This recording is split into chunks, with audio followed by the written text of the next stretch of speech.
অনেকেই আবহাওয়া এবং জলবায়ুকে একই জিনিস মনে করেন, কিন্তু বাস্তবে এরা সম্পূর্ণ আলাদা। আবহাওয়া হলো স্বল্প সময়ের বায়ুমণ্ডলীয় অবস্থা। আজ বৃষ্টি, আগামীকাল রোদ, কয়েক ঘন্টার ঝড়, শীত বা গরম, এসবই আবহাওয়া। অন্যদিকে জলবায়ু হলো দীর্ঘ সময় ধরে কোনো অঞ্চলের গড় আবহাওয়ার ধরন। সাধারণত 30 বছর বা 50 বছর সময় ধরে তাপমাত্রা, বৃষ্টিপাত, বাতাস, আর্দ্রতা, ঝড় এবং ঋতুচক্র বিশ্লেষণ করে কোনো অঞ্চলের জলবায়ু নির্ধারণ করা হয়।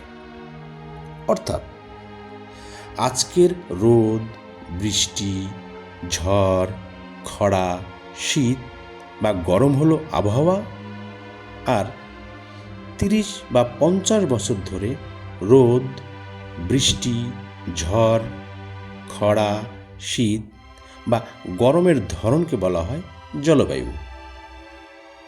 কিন্তু গত 50 বছরে এই ধরন বদলে যাওয়াকে বলা হয় জলবায়ু পরিবর্তন।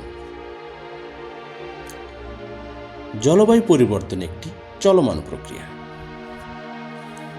জলবায়ু পরিবর্তন বলতে স্থানীয়, আঞ্চলিক এবং বৈশ্বিক পর্যায়ে গড় তাপমাত্রা ও আবহাওয়ার ধরনে দীর্ঘমেয়াদী পরিবর্তনকে বোঝায়। জলবায়ু প্রধানত দুটি কারণে পরিবর্তন হয়। প্রাকৃতিক কারণ, যেমন সৌরশক্তির পরিবর্তন, আগ্নেয়গিরির অগ্ন্যুৎপাত এবং পৃথিবীর কক্ষপথের পরিবর্তন। মানবসৃষ্ট কারণ,